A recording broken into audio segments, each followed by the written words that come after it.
Section 1. The Gathering Storm in Warsaw. October 12, 1940. Warsaw, Poland. A biting autumnal wind whistles through the jagged ruins of the city center, carrying the stench of coal smoke and fear. The rumble of German transport trucks, heavy Opel Blitz vehicles, is a constant, oppressive thrum against the cobblestones, a sound Poles have come to associate with arbitrary arrests and the chilling rattle of rifle bolts. On a narrow street in the Ochota district, Irena Sendler, a 30-year-old Polish social worker, pulls the collar of her worn overcoat tight against her throat. Her eyes, usually warm and quick to smile, are now fixed on the poster plastered to a wall, a new Verordnung order from the German occupation authorities.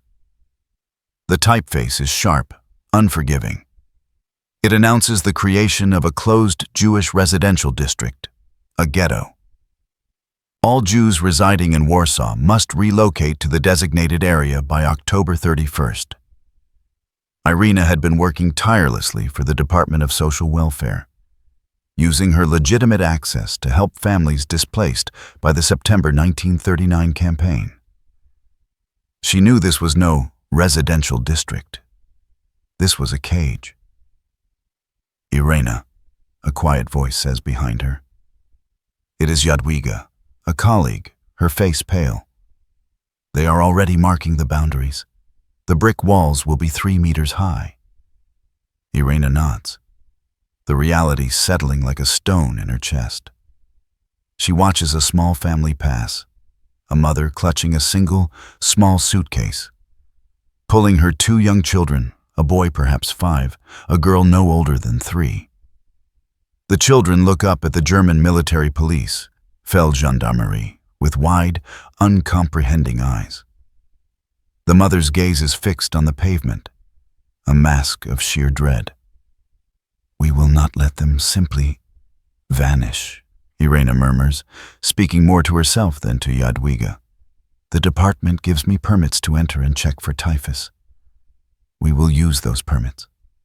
WWII grips Irena's arm, her fingers cold. "Irena, if you are caught inside after the walls go up, or worse, if you are caught bringing anything out, even a loaf of bread, it's death.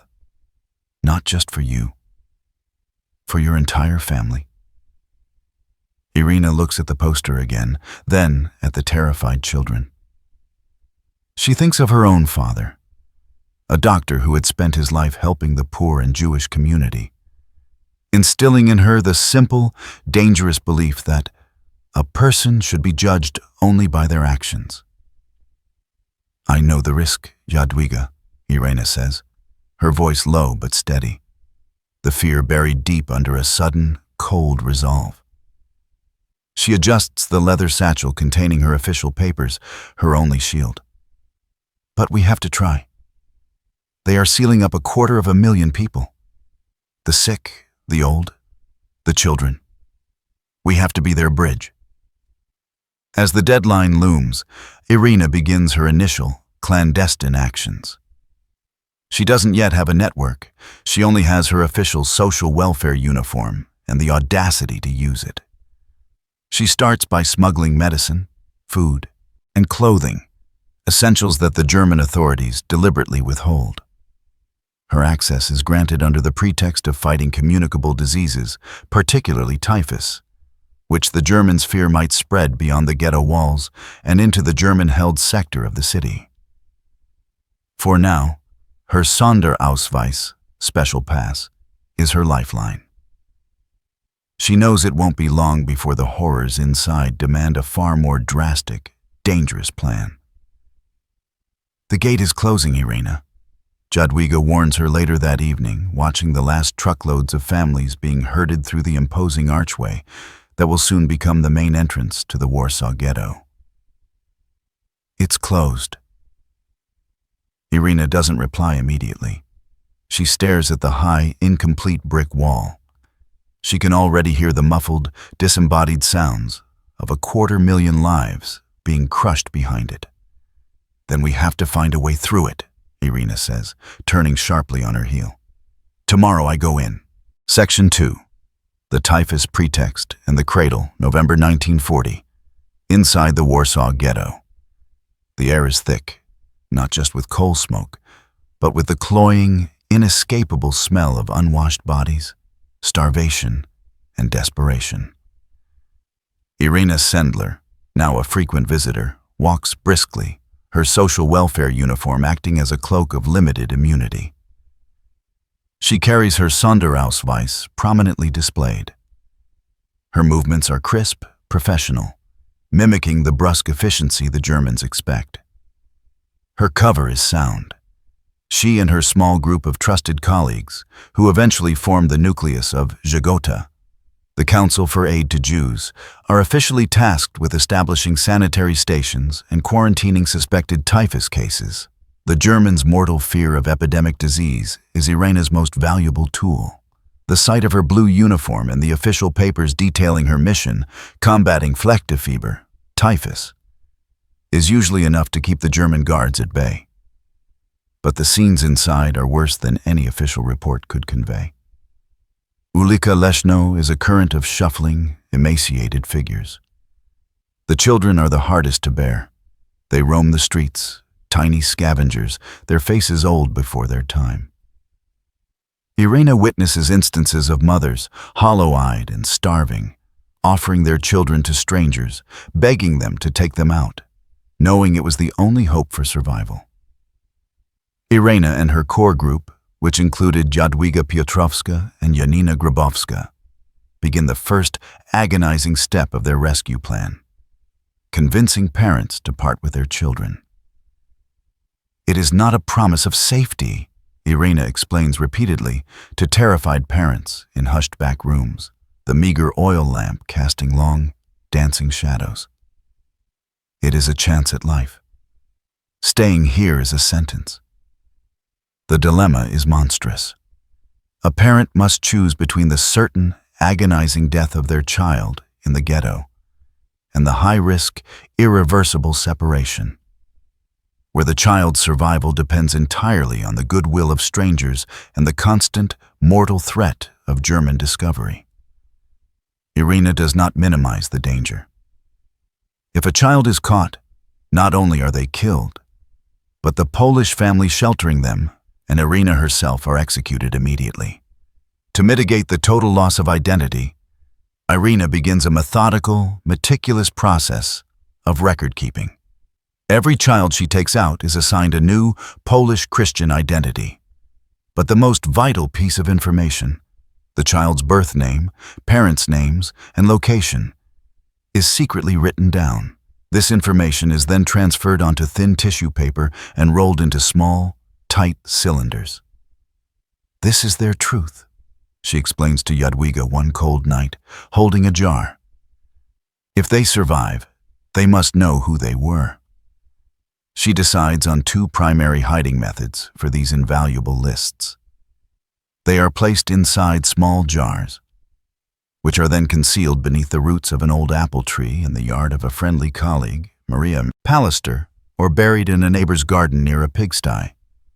The stench helped deter casual German inspection.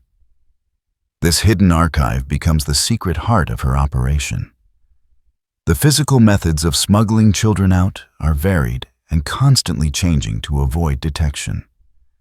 For the infants and toddlers, Irena utilized the large toolboxes and body bags that accompanied the sanitary teams.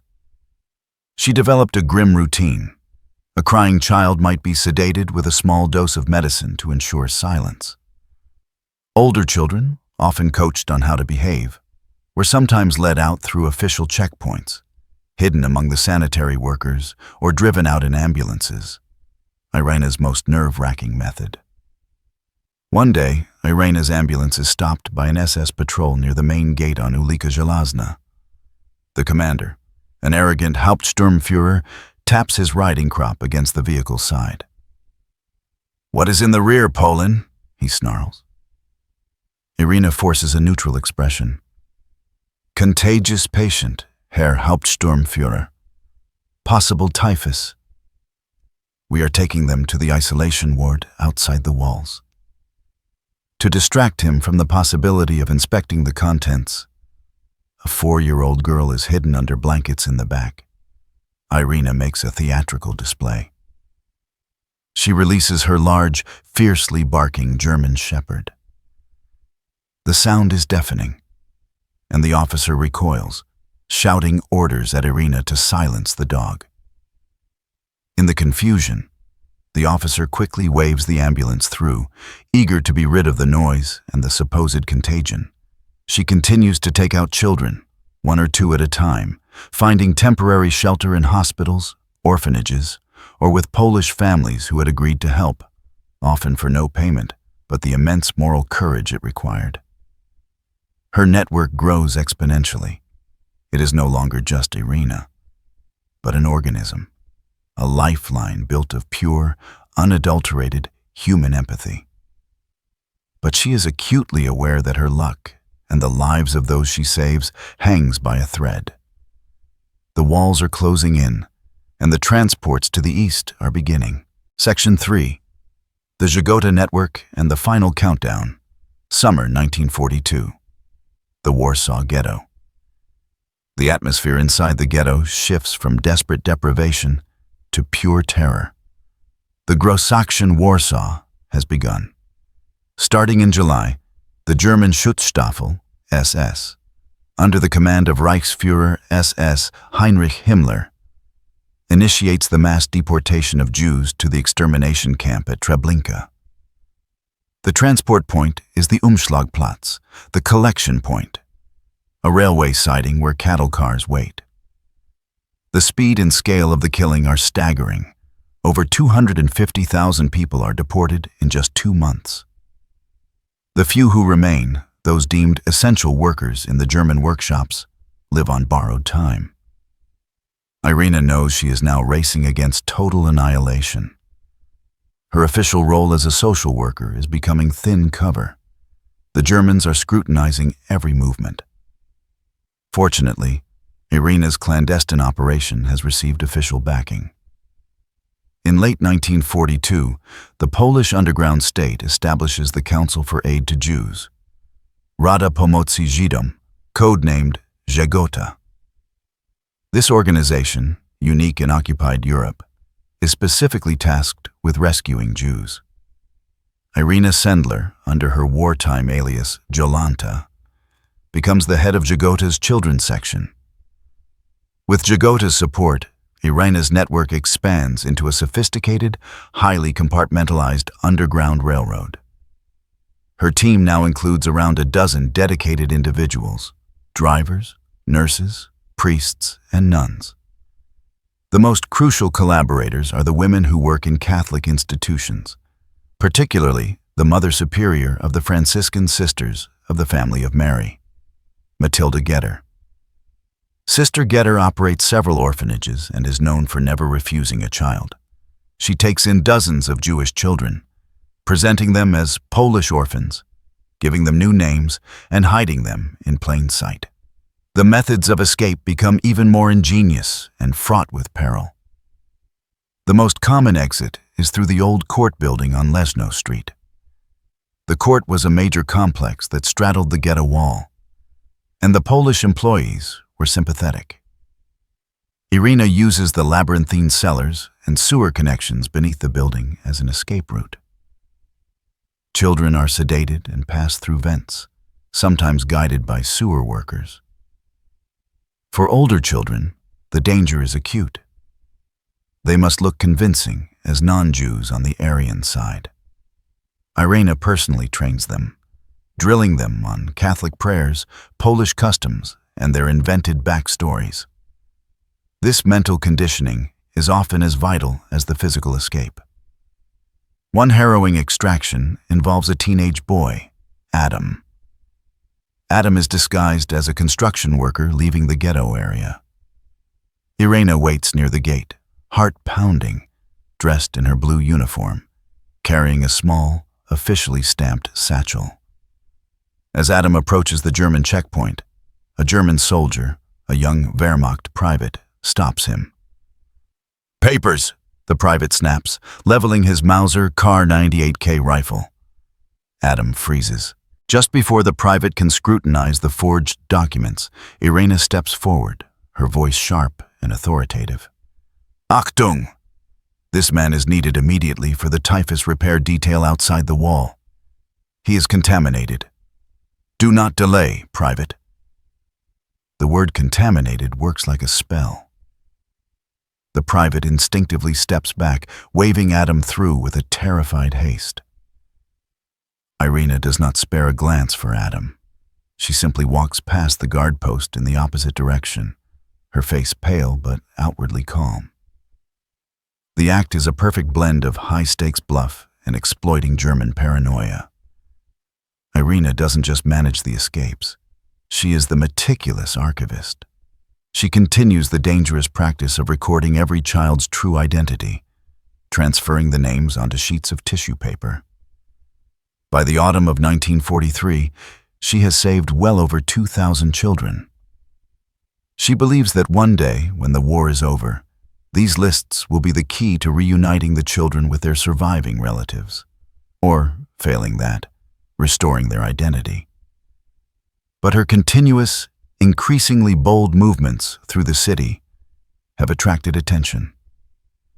The Gestapo has begun to piece together the existence of a high-level rescue network operating out of the Social Welfare Department. They know a key figure, a woman, is coordinating the operation. They do not yet know her alias, Jolanta, but they know her civilian name, Irena Sendler. The hunt is closing in. Section 4. The Betrayal and the Pawiak Prison. October 18, 1943, Warsaw, Poland. Headquarters of the Gestapo. The end comes not with a grand sweep, but with a sudden, chilling efficiency.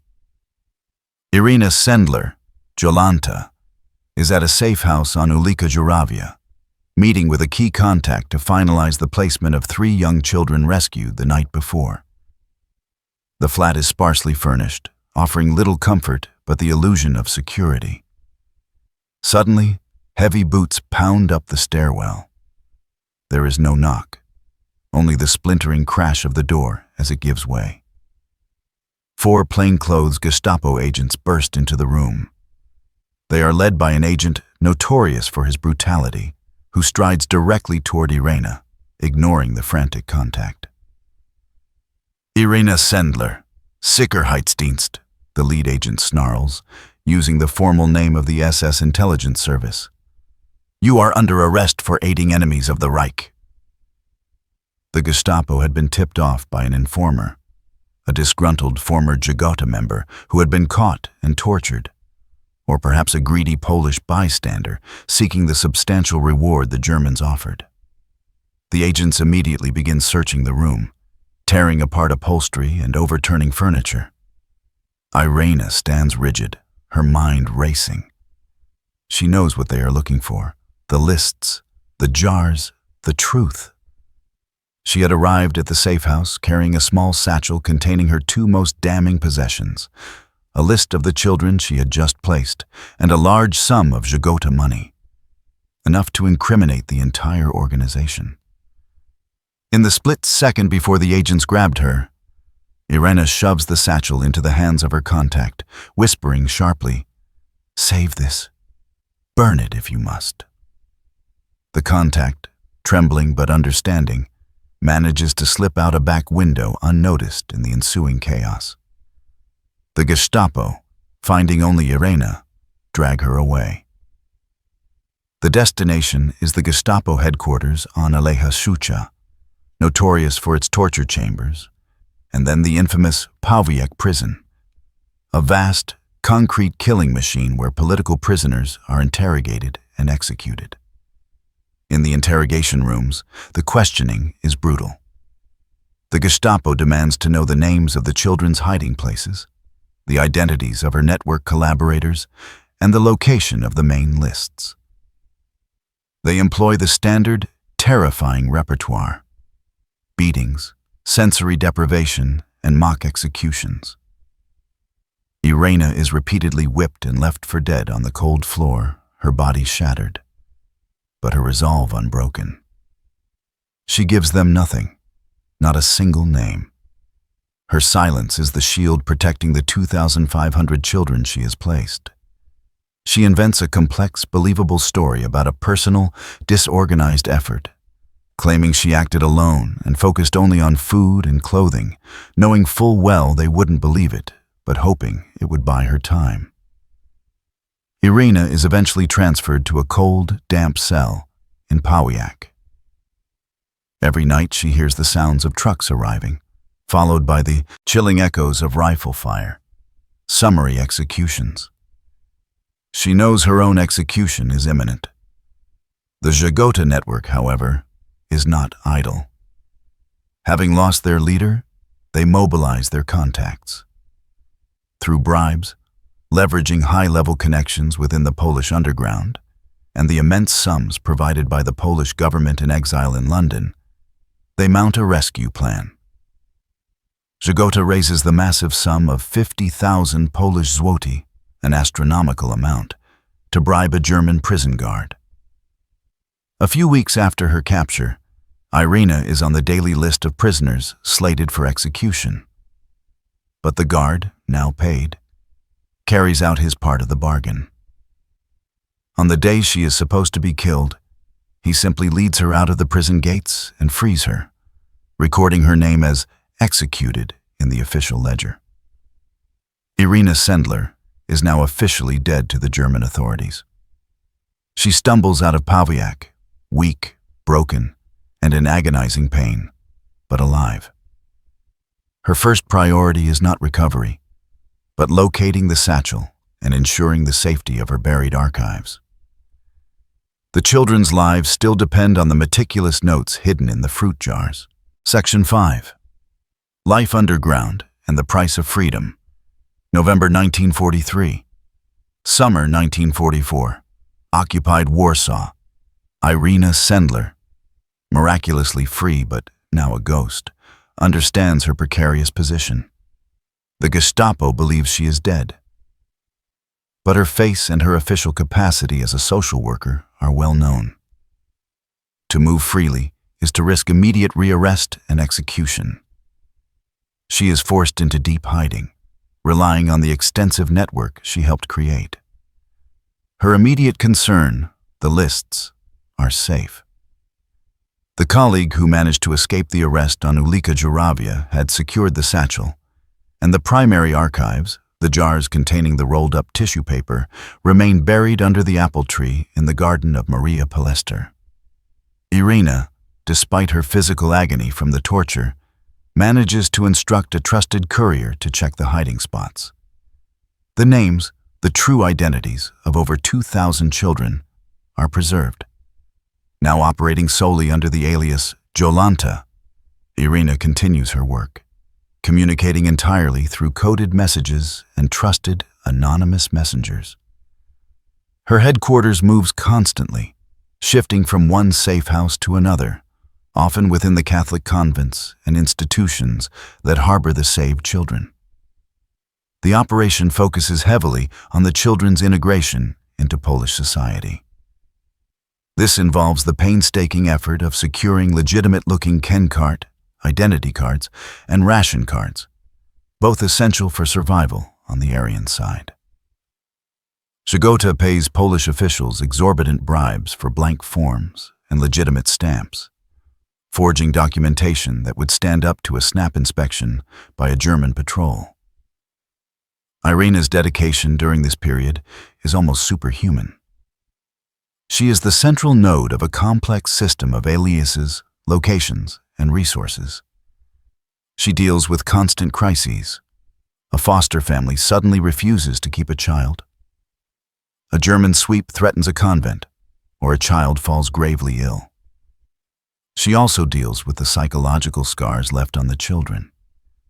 Many of the older ones suffered immense trauma. They had witnessed the starvation and death within the ghetto, and they carried the heavy burden of their fabricated identities. She works closely with nuns like Sister Matilda Ghetto, who oversees dozens of children spread across various Catholic institutions. Sister Getter's genius lies in exploiting the religious sanctuary granted to these charitable institutions. If asked, the nuns simply claim the children were war orphans, a common enough tragedy in occupied Poland. This allows for large groups of children to be hidden without raising excessive suspicion. However, the strain takes a severe toll on the rescuers. Two of Irena's closest colleagues in the Ghetto children's section are discovered and executed by the Gestapo in mid-1944. Each loss is a devastating blow, a chilling reminder of the proximity of death. Despite the escalating danger, Irena feels the burden of responsibility to the parents who entrusted her with their children. Parents who, by now, she knows have overwhelmingly perished at Treblinka. As the Soviet Red Army pushes westward and the war draws closer to Warsaw, the atmosphere becomes increasingly chaotic. German reprisals are swift and indiscriminate. Irena knows the lists are not only vital for the future, but an extreme liability in the present. If the jars were discovered now, the Germans would trace every name back to its hiding place, leading to a massacre of the children and their Polish foster families. She entrusts the jars to Janina Grabowska, her most steadfast assistant. Irena stresses the importance of not moving them unless the city is about to fall entirely. The fate of the 2,500 children is literally buried in the garden, awaiting the uncertain dawn of liberation. Then, in August 1944, Warsaw explodes. The Polish Home Army launches the Warsaw Uprising, a desperate bid for freedom before the arrival of the Soviets. The fighting is fierce, house to house. Irena, still wounded and hunted, finds herself caught in the midst of a conflagration that threatens to destroy every trace of her work. Section 6. The Uprising, Defeat, and the Hidden Archives. October 1944. Warsaw, Poland. The thunder of artillery fire and the crackle of burning wood replace the oppressive quiet of the occupation.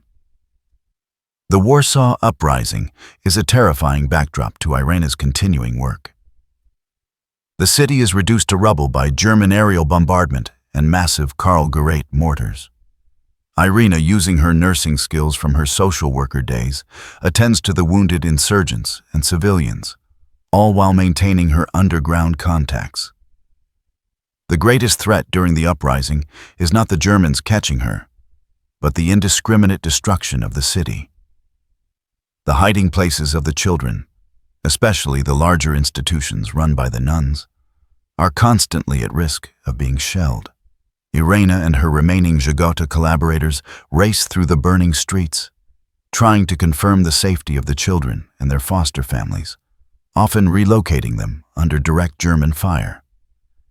Amidst the chaos, the secret archive becomes a major concern. The apple tree where the jars were buried is in a district that is coming under heavy shelling. If the building is destroyed, the jars could be scattered or crushed, and the identities of 2,500 children would be lost forever. Irena risks everything to send her assistant, Janina Grabowska, back to the garden of Maria Palester. Janina crawls through the smoking ruins of her neighborhood. The moment is tense. German patrols are everywhere, and the noise of the battle is deafening. Janina, guided by the precise directions Irena had drilled into her, manages to locate the exact spot beneath the old, half-shattered apple tree.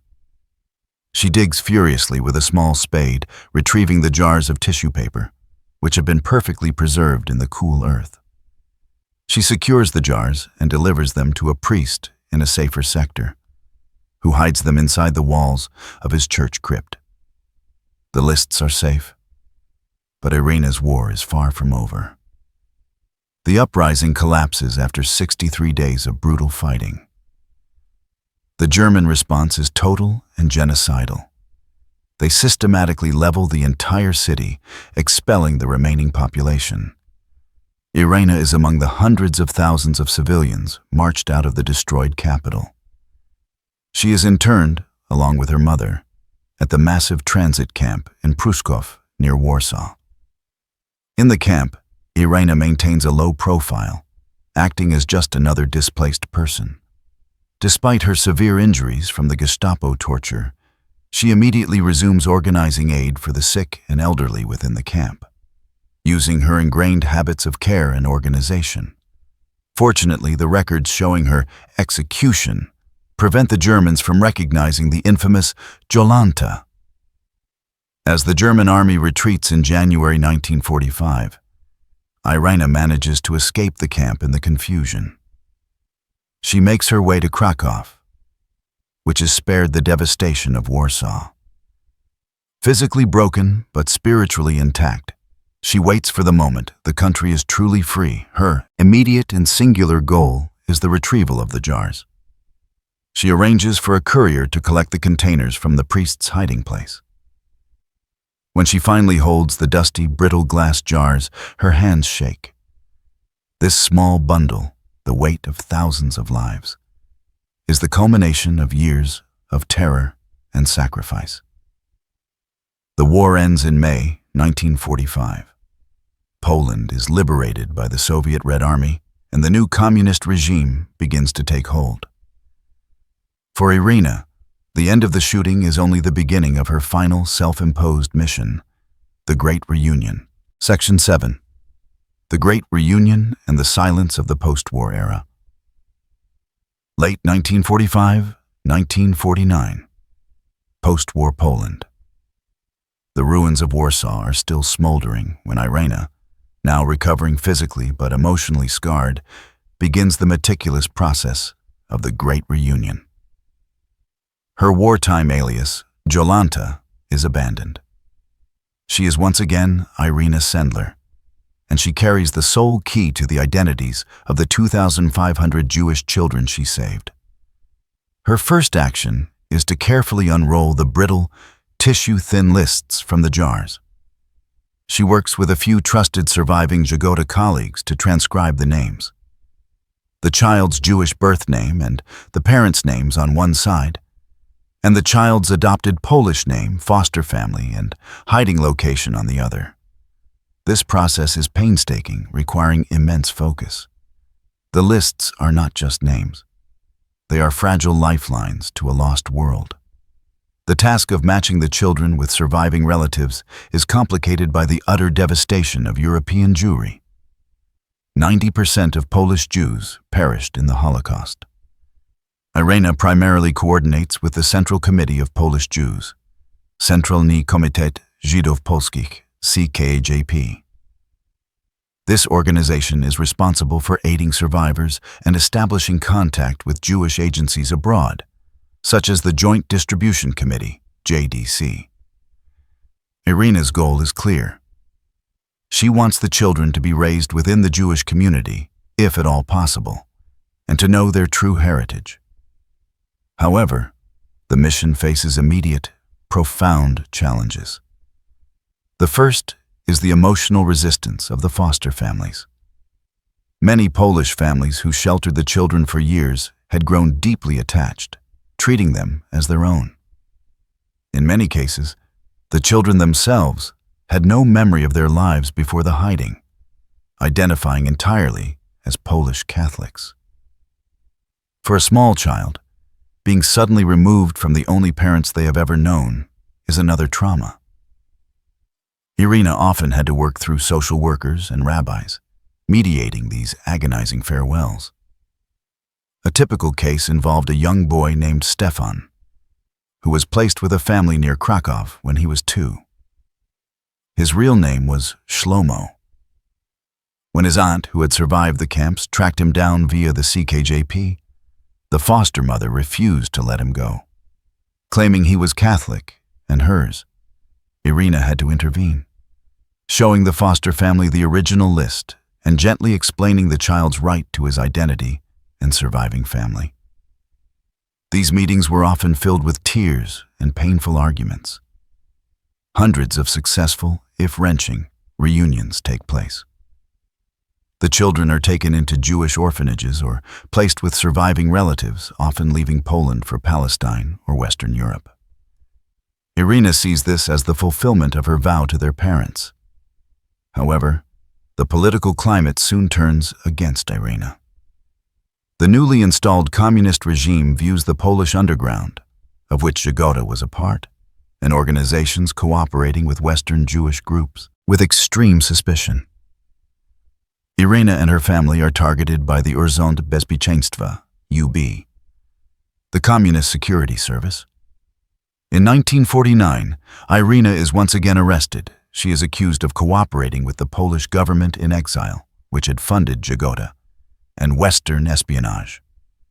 Although the lists themselves are not found, she had safely entrusted them to the CKJP. The stress of the interrogation, combined with the earlier Gestapo torture, is immense. She is pregnant at the time, and tragically, the treatment leads to the premature birth and death of her child.